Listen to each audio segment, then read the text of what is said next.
Sabihin mo na ipa-admit na talaga, sabihin hindi na kaya, hindi makahinga para i-admit na. Hindi sila umalis doon. Kailangan mai-admit na.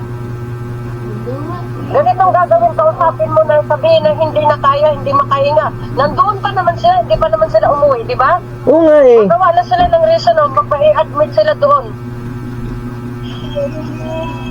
Kasi delikado yan pag ilagpas sa pustata, uli-uliin nila ganyan. Hirap na yung tao, pabalik-balikin nila ng ganon.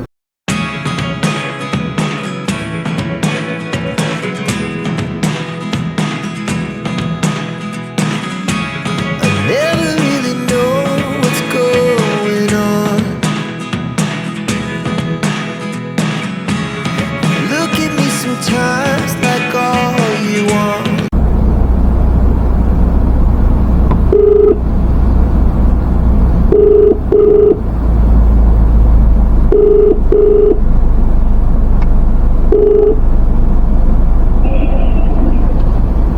Hello, sir. Hello. Asa man imong bana? Papa sa gawas, wala ka balik. O sige, ganito na lang muna gawin nyo. Wag na muna kayo magpa-CT-scan diyan kasi pag magpa-CT-scan kayo diyan, masasayang yung pera na ibabayad nyo. Isang buwan pa naman isang buwan pa na bago magresulta, 'di ba? Hindi nakakatakot na yan kasi delikado na yung sitwasyon mo. Halos sasabog na yung tiyan mo. Mas na kayo, sir. Oo nga. Kasi kung isang buwan pa lalabas ang resulta ng CT scan, hindi ka na aabot niyan. Madisgrasya ka. Wala na tayong diyan. Wala na tayong chance. Huwag ka na muna magpa-CT scan dyan sa hospital na yan. Maghanap na lang muna kayo doon sa labas, sa private, para makakuha kayo ng agarang resulta. Yun naman ang sabi ng doktor, di ba? Yun ang sabi dyan. Ha? Ano ba sabi? Ito na lang daw, siguro, mag-private daw. Kung magpa-private kayo, merong agarang resulta, makukuha ka agad. Tapos ano man yan, bigyan kayo ng referral. Bibigyan kayo ng referral nila. O sige, ipatanong mo muna ano nga pangalan ng asawa mo? Si Michael? Michael? Ipatanong mo muna kay Michael kung saan siya makahanap ng private. Kasi yung iba naman na mga papers na yan, saka mo naman babayaran pag billing na, di ba? Kasi ipapasok na yan sa billing yung mga laboratory na yan, yung pag-check ng dugo mo. Doon na yan ipapasok sa sa billing hindi kasama yung CT scan, hindi kasama yung sa TBS ultrasound mo. Hindi yun kasama kasi private yung TBS ultrasound mo Binayaran mo yun doon sa labas Yung nandyan lang talaga sa loob ng Davao Regional Medical Center. Yun, yung mga papilis na yan, yung mga papel na yan na proseso para sa ongoing operasyon mo,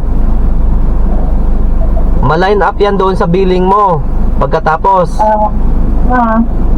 So saka na natin problemahin yan kasi hanap tayo ng kung sino malapitan natin sa mga makalapit naman tayo sa Malasakit Center So ipatanong mo na lang muna kay Michael kung saan tayo makahanap ng pribadong makapag-CT scan na lalabas kaagad yung resulta. Kasi kung hihintayin natin 1 month pa, kung dyan ka magpa-CT scan, basta wag ka dyan magpa-CT scan Huwag kang magpa-CT scan dyan kasi pag magpa-CT scan ka dyan, obligado mong babayaran yan. Hindi ka na aabot. Sa palagay ko hindi ka na aabot yan. Isang buwan pa bago natin malaman yung resulta. Hindi ka na aabot sa kalagayan mong yan. Hindi ka na aabot. Sir. So huwag ka na dyan magpa-CT scan. Magtanong-tanong ka doon, ha? Kausapin ko yung ano, yung sponsor, yung sponsor mo ngayon, kausapin ko mamaya para ipaalam ko sa kanila, ha? Opo, sir. May pera pa naman kayo panggastos diyan, 'di ba? 'Di ba sabi mo may natira pa sa 4,000? Opo. O sige. Yan muna gamitin nyo, ha? Sige. Update ko na lang kayo. Tatawag ako ulit. Update ko kayo kung ano yung mapag-usapan namin ng sponsor. Opo. Ha? Opo, sir. Basta wag ka magpa-CT scan dyan. Kung ganun man lang, aabot ng isang buwan bago ang resulta, hindi ka na maabutan ng isang buwan kung ganun yung sitwasyon. Kasi sa kalagayan mong yan, wala na. Mawawala lahat yung ano natin, yung pinagsikapan natin, mawawala lahat. Pati yung mga sponsor nga ngayon, nag-ano sa'yo, iniisip ka kung paano ka matutulungan. Ha? Okay. Sige, basta yung cellphone nyo, ayusin nyo parati. Kailangan makamonitor kayo, mamonitor nyo parati kung may signal ba o wala. Kasi anytime tatawag ako dyan, mag-update ako sa inyo. Pag tinatanong ako ng sponsor, may isasagot ako. Ha? Okay. Sige. Babay na muna, ha? Sir. Hello. Sir. Oh.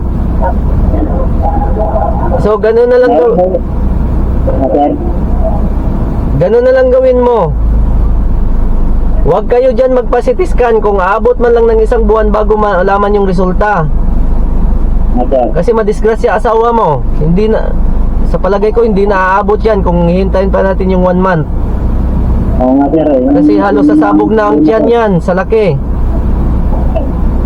So ang gagawin mo na lang, maghanap ka doon sa labas ng mga private katulad sa pagpa-ultrasound para may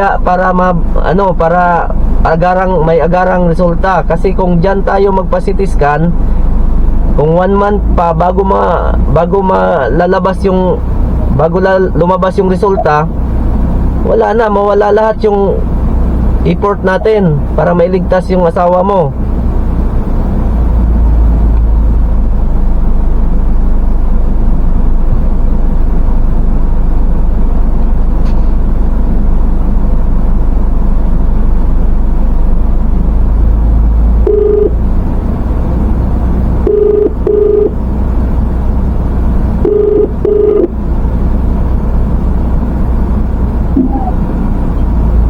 Sir.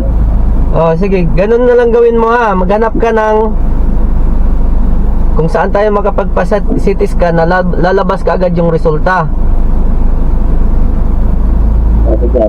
para mapadali yung operasyon ni Angelica, ha?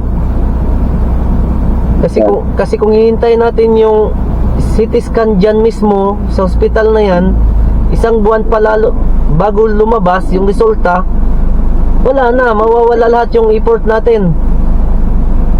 Masasayang lahat yung ano natin pagsisikap natin na maligtas asawa mo. Halos sasabog na. Ha? Ang tanong ako kanina, mayroon akong pinuntahan doon, ultrasound ng ang available nila. Tapos, ikalawa kong pagtanong, mayroon daw doon sa puntahan ko bukas. Oh, sige, ganun na lang, magtanong ka, ha? At saka hanapin mo din kung saan tayo makamura. Okay. Ha? Wala.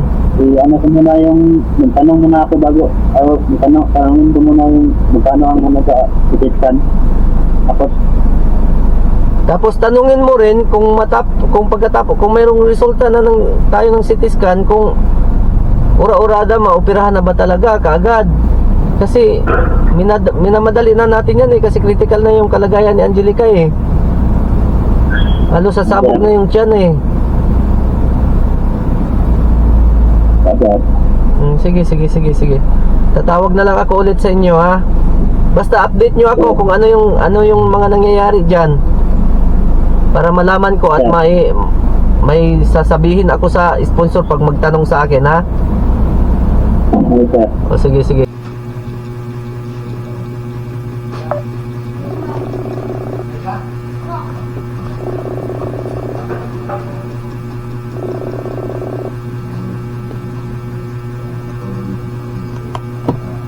Lote.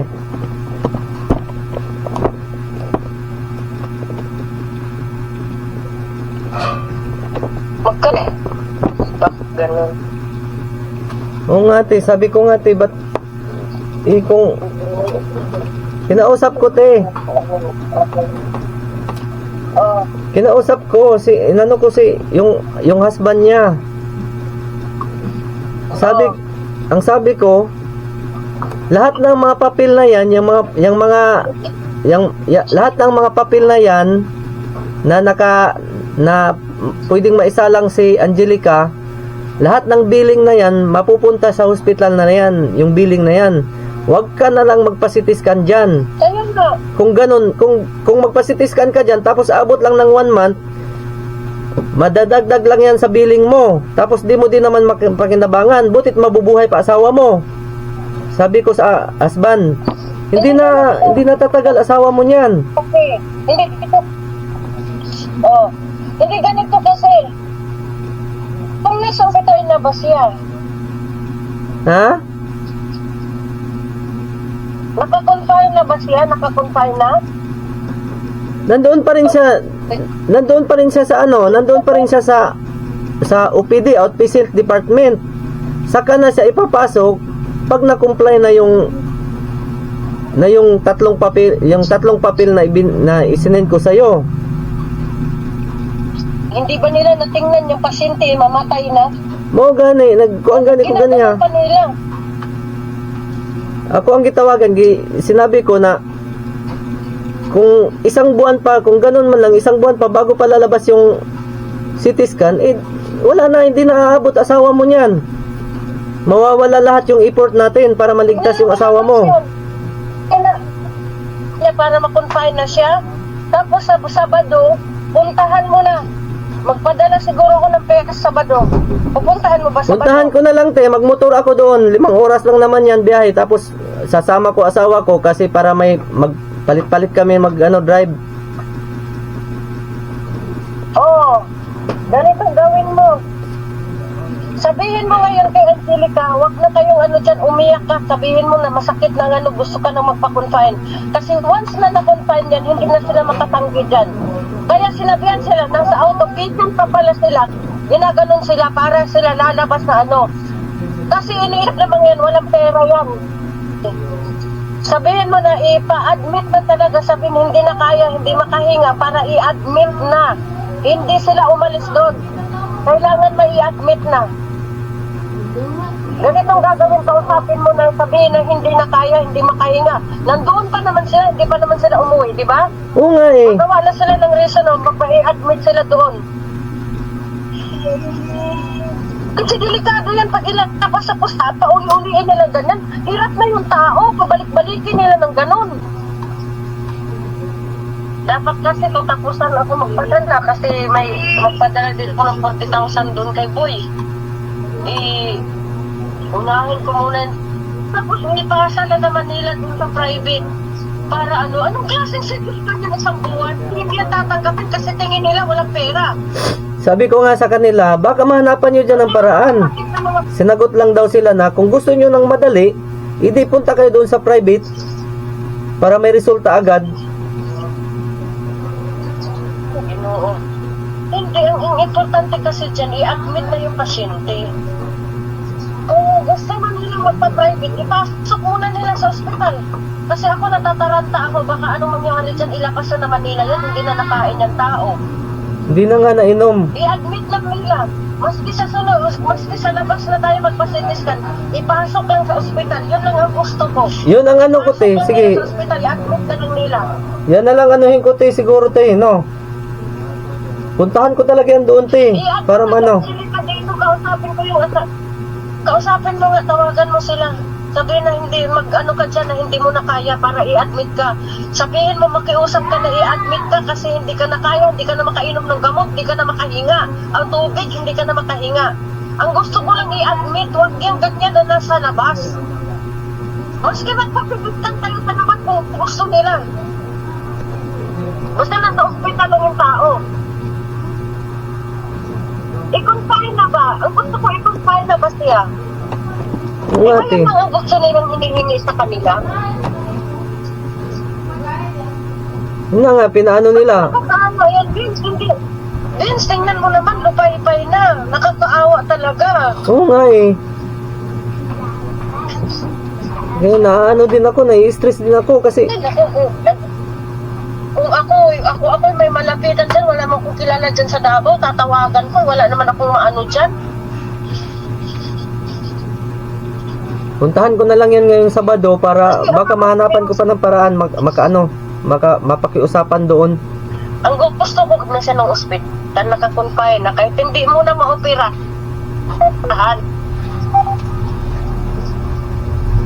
Kasi at least maswero man lang siya at hindi na siya makainom ng tubig. Oo, kasi pag may dextrose na kasi, pag ano na ng dextrose, okay na yon kahit hindi makakain, di ba? Kahit walang kain. Ito sabihin mo sa kanyang asawa, i-confine ko ang aking asawa kasi hindi na makahinga, hindi makainom ng tubig, hindi makakain. Wala daw. Ganito sabihin mo na i-confine na nila. I-confine lang yan. Sige, kung gusto nila, magpa-scan kayo sa labas.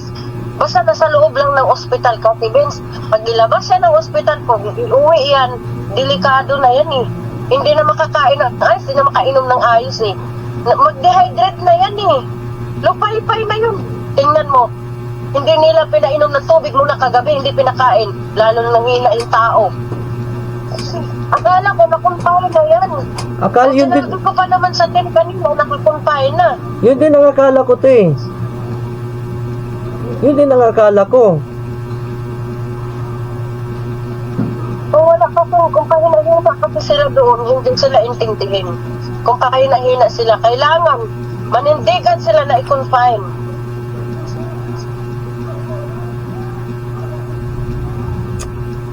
Kung pahina-hina sila, Vince, hindi sila i-confine.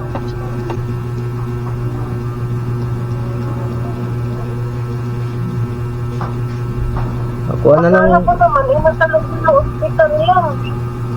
Kaya nag-iisip na lang ako na ito na pinag-usapan namin kung anong mangyari, magtulong-tulong tayo sa gamot, kung anong mangyari. Nasa labas na pala. Paano yun? Sa tingin kasi walang pera eh. Yung mga ganun kasi ate, kung may pera kasi, madali lang para sa kanila.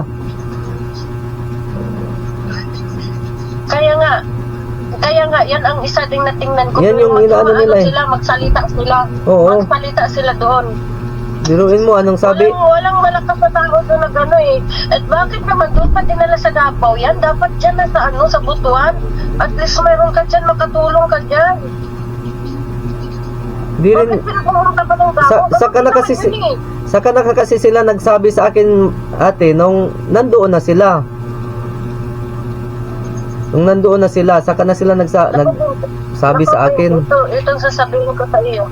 Pag yan iuwi nila yan, mahirap na tayong kumilos dyan. Mahirap na tayong mag-ano dyan. Manghina lalo yan, Wala na, nangina na nga ate. Sa upuan pa lang kanina, wala na, gano'n na. Biruin mo, 1 month. Ibig sabihin, 1 month pa. Ano Naku, gagawin natin dyan? dili na musurbad ng unana. Nasaan sila ngayon? Gabi na. Tuwa dito. Ako na, nasaan sila Tuwa lang ngayon? gihapon dito sa ospital. Di naman sila muli kay naguna-una po sila sa budget nga layo ba ang Mungkayo ug ang Tagum City. Huwag silang pauwiin. Layo. Sabihin mo kahit anong mangyari, huwag umuwi sila, huwag silang umuwi kahit anong mangyari. Huwag silang lumabas doon. Kasi at least nandiyan na sa Malapit Hospital ngayon, akala ko nakakonfine na yan. Kasi iniisip ko pag masuwero yan, iba-iba eh. Makaano pa yan eh. Magkano daw sa treatment sa labas? Ano ko sinabi ko kay Michael yung husband niya na wag kang magpa-CT scan dyan. Kasi kung 1 month man lang bago lalabas, magiging useless ang lahat. Hindi naaabot yung asawa mo. Madisgrasya. Mawawala yung effort natin. Masayang.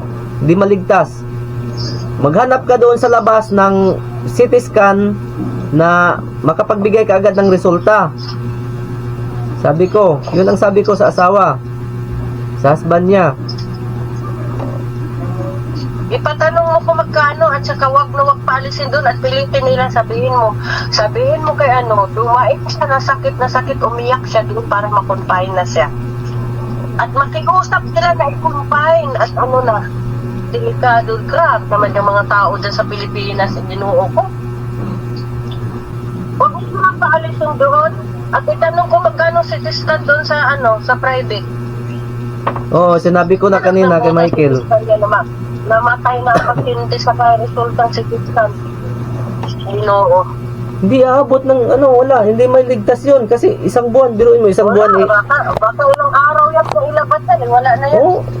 Yung, Naku, Ginoo, bakit? nung nakaraang araw pa hindi pinainom ng tubig, hindi pinakain.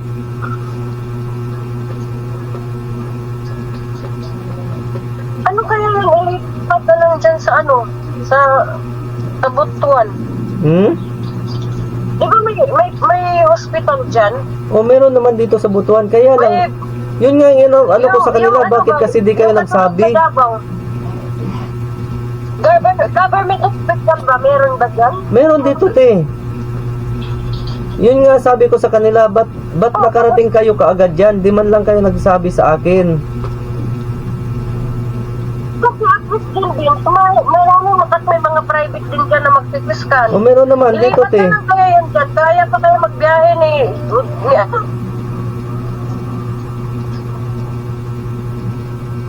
Kaso natingnan mo siya doon na yung niya, no? Mga, Oo, nandoon na. ano ba naman yan? Sige, patanong mo kung magkano sitiskan doon sa labas. Ang paalisin doon. At saka huwag umalis doon. Ilin mo. At saka umiyak na siya doon nung hindi na niya para maipasok na siya sa ospital.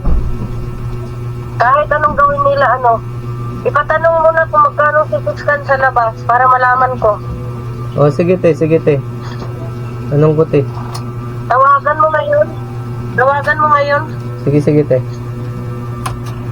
Saan ba kayo nag-uusap sa messenger?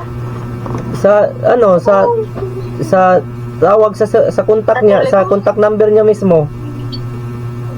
Oo, sige, kausapin mo muna. Para malaman ko, itanong nila kung magkano sitiskan sa labas. At silang paalisin doon na wag umalis, wag umuwi ng bahay. O sige, te, sige. Tawagan ko muna. Sabihin mo, Oo. Sige.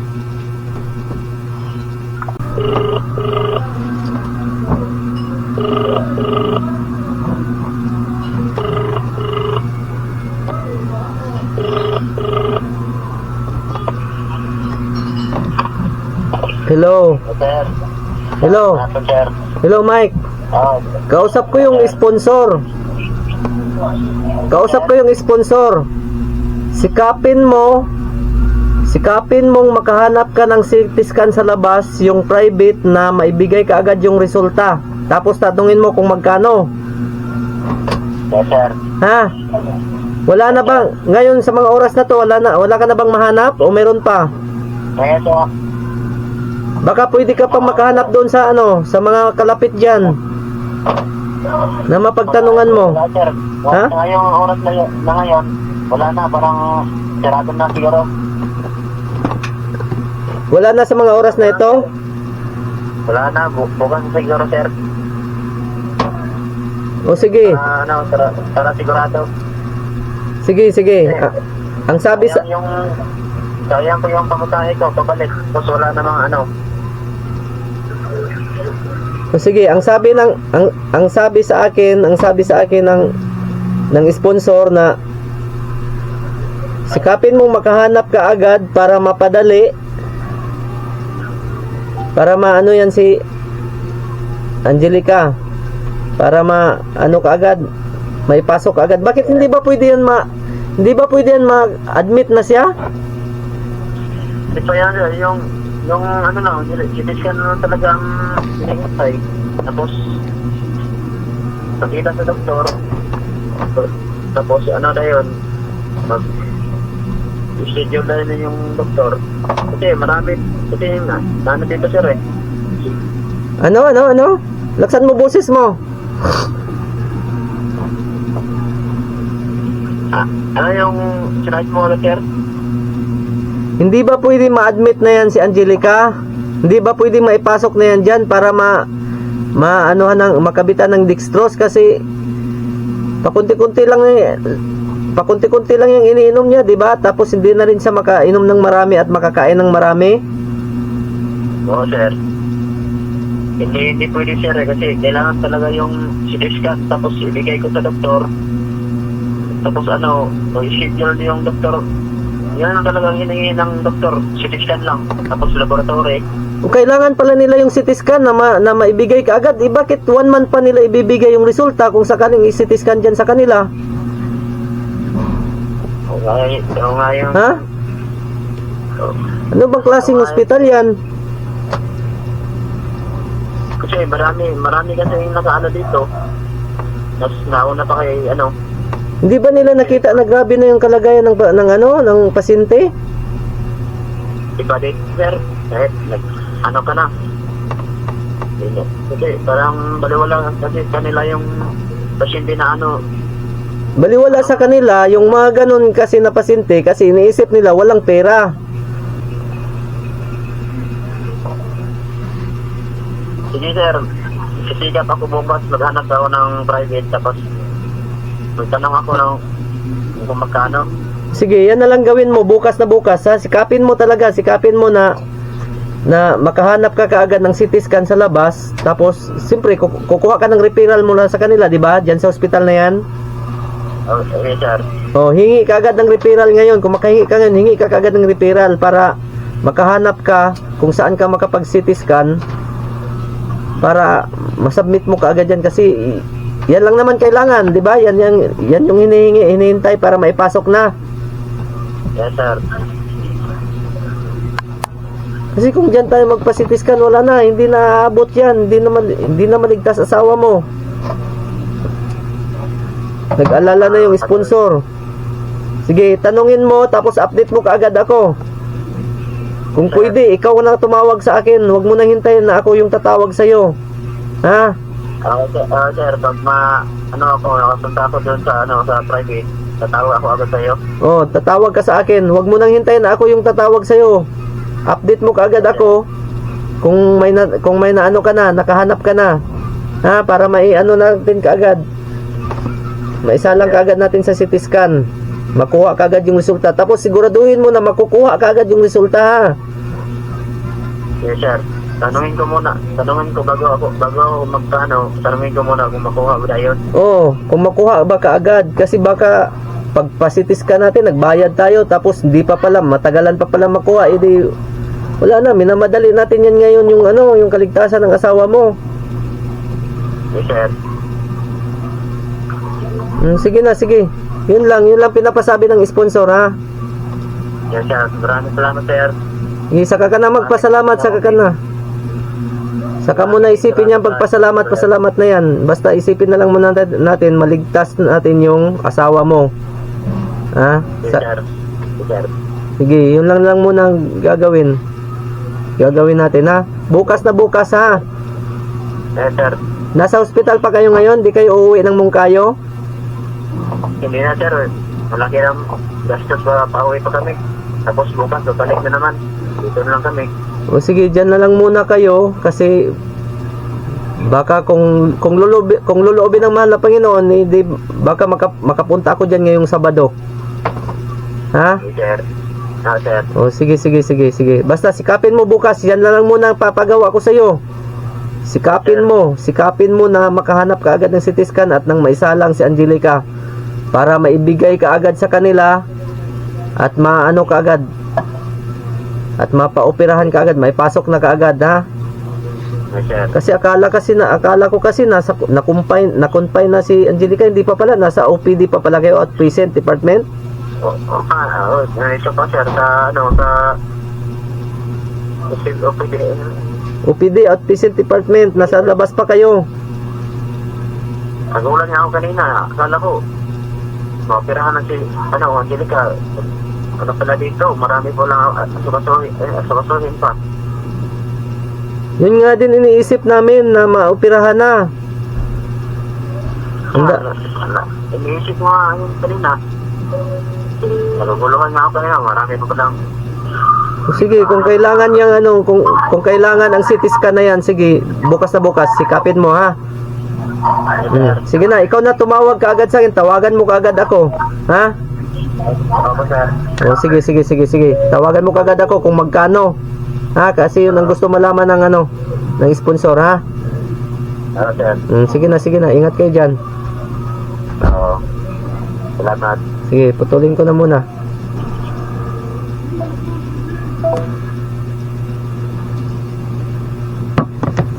So mga idol, ito yung update natin, minomonitor natin yung kalagayan ni Angelica doon sa Davao Regional Medical Center.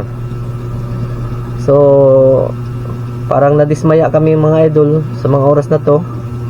Ang buong team ng Taghirap, kasi ang iniisip namin na confine na ipasok na sa loob ng ospital at na para makunika maano na ng dextrose. Hindi pa pala, nasa outpatient department pa, nasa OPD pa, kasi kailangan pa yung mga papilis na makumpleto, katulad ng CT scan. Itong CT scan na to, ibang klase sa ospital mga idol. Kung yung kalagayan mo walang-wala ka, talagang hindi ka talaga, pababayaan ka talaga dyan. Pero pag may pera ka, napakadali lang. Ang daling kumilos ng mga ospital pag may pera ka.